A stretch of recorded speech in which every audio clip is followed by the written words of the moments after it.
I actually am going to talk about porn later in the show, which is kind of an important subject. But what came into my mind as I was thinking about porn is, the scenarios in porn are unrealistic and they never happen, but they're very powerful in your imagination. I was thinking the same thing is almost true about almost everything that we talk about in politics. So Trump put out his budget yesterday. And of course, president's budget never gets enacted. It's always just a kind of dream, a kind of a vision statement, as you would, if you will.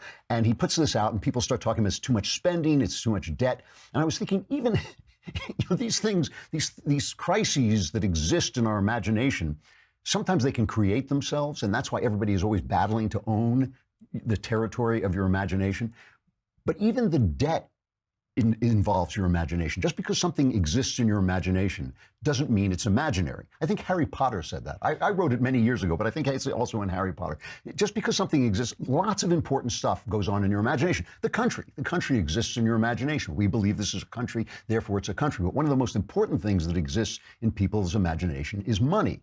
If you are running a store and you think, boy, if I can just earn enough money, I can buy a pair of shoes, and you get enough money and you buy a pair of shoes and you come to me, the shoemaker, and I say, yeah, I don't take money. I don't do money. You can't, your money is worthless. If I stop imagining that this money, but the big question always is, does your imagination line up with reality? I imagine the country of Brazil. If I go to Brazil, will it really be there? Money, once we all agree to it, actually does represent something real. It represents the value we put on things. And that's how money gets its value, from the imaginary trust we put in the money.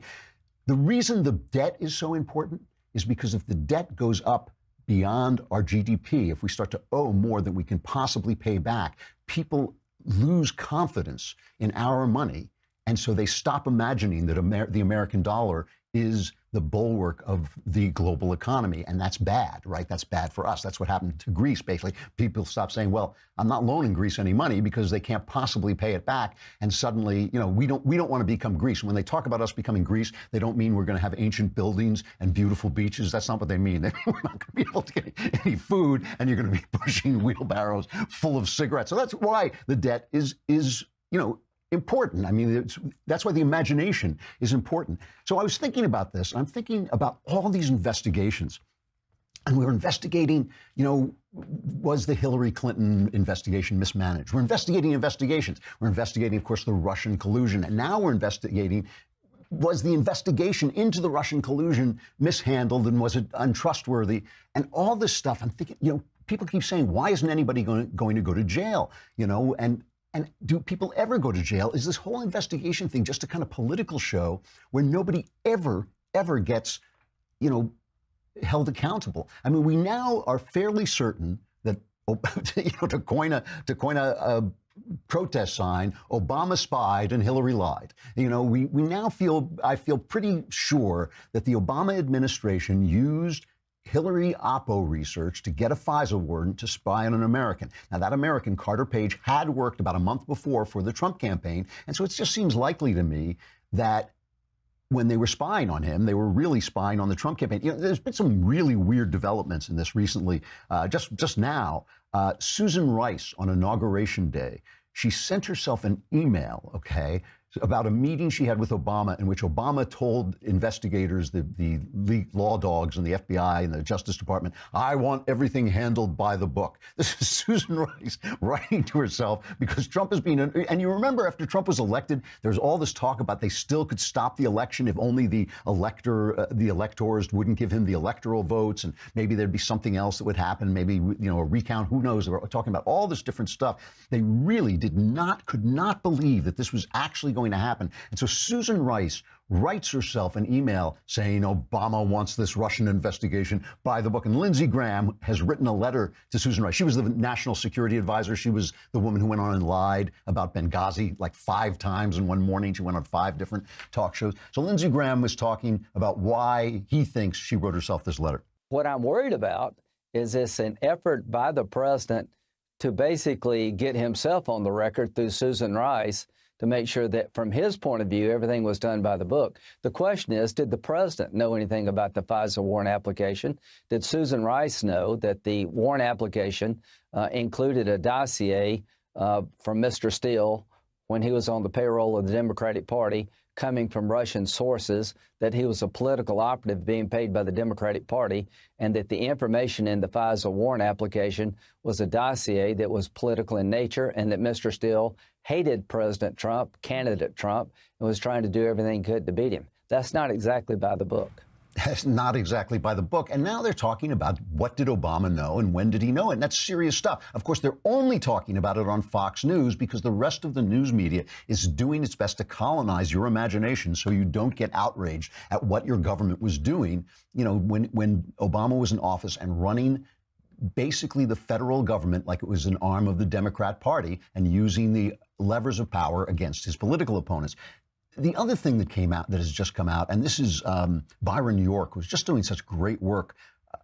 He was writing about he says, according to two sources familiar with the meetings, James Comey told lawmakers that the FBI agents who interviewed Mike Flynn did not believe that Flynn had lied to them. And this is important because Flynn confessed to lying, but now it seems that they had nothing on him. Remember, Flynn was supposed to have talked to the Russian ambassador. And we know, some reporters, I think at the Post, have seen, the Washington Post, I think have seen the transcript of that discussion. And we know he didn't do anything wrong. He was allowed to do that. Trump had been elected. He was contacting a Russian ambassador.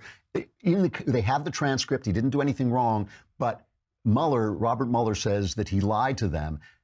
Flynn is now letting it out kind of through sources that he was just stuck. He was tired. He was running out of money to defend himself. He was tired of being hounded by the feds. And, you know, the feds and police do this to you, too. You know, they pull you over and they say, were you driving? And you say, no, well, we're going to charge you with reckless endangerment. You'll go away for 10 years unless you confess to, you know, drunken driving, and then we'll give you a slap on the wrist. And so there's all kinds of pressures they can bring to bear to get you to confess to things you didn't do. And this is stuff. So one investigation really does seem to be unraveling. This Russia investigation seems to be unraveling. The New York Times, a former newspaper, published a piece today, a Q&A, where people were allowed to write in to have it explained to them about the Russian investigation. And somebody wrote in, a liberal wrote in and said, you know, I'm tired of this. This is like this anti-Russian Cold War stuff. Is this investigation mean anything? And the answer, you should go read it for yourself, because the answer is like, yeah, it means Mike Flynn confessed to something, and then another guy, and that didn't have anything to do with Russia, but yeah, it's important. You know, like basically, no, they got nothing. So now the conservatives are saying somebody has got to pay for this. Louis Gohmert was going crazy about this. Louis Gohmert, who was one of the congressmen I really like and trust, and this is Cut 13. He says the stuff that's coming out about Obama and Hillary is so bad, someone has got to pay. I am shocked, really shocked, that no FISA judge has put anybody in jail yet we have found total disregard for a propriety before the FISA courts. And somebody should have been in jail long before now over the improprieties that were submitted to the court. So Devin Nunes, because I get asked this question all the time. We get it in the mailbag. I get it on Facebook. Is anybody going to go to jail? Devin Nunes explains, he's the head of the House Intel Committee. He explains why that they can investigate forever, but they can never put anybody in jail without basically the American people starting to realize what all this stuff means. In the legislative branch of government, we provide oversight, right? So we look at these agencies, we can investigate them, and at the end of the day, we can make criminal referrals, but criminal referrals only. We don't have people that can go out and arrest people and bring them down to the Capitol and hold them at in the bowels of the Capitol.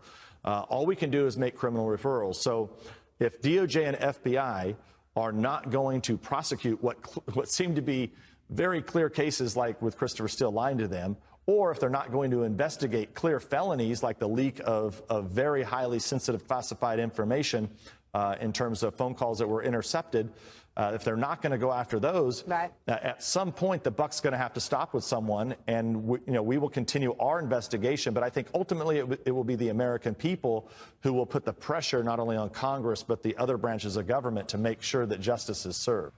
Congress has no police force. It has no jail. It can't arrest people, even if they're held in contempt, even if they lie. It cannot do anything to these people. It needs you. It needs us. It needs the people to start to say this, because basically they're asking the DOJ to investigate the DOJ. They're asking the FBI to investigate the FBI, and you know how that story ends. So basically, when I said before that money gets its power and its reality, money does mean something, but it only means something if we all agree to that meaning, that it will be the thing that means that thing. The same thing is true with these investigations. They only matter if we agree that no, it's not all right for the Obama administration to spy on the opposing party. No, it's not all right for them to dump an investigation that would have put you and me in jail just because it's dealing with Hillary Clinton. We have to get outraged. And that's what all this stuff is about. It is fighting to keep you from seeing that, to keep you from feeling that, to keep the American people from knowing what's going on, not just in their minds. We kind of know what's going on in our minds. It's knowing in your heart and your imagination. It's imagining that that justice has to be done.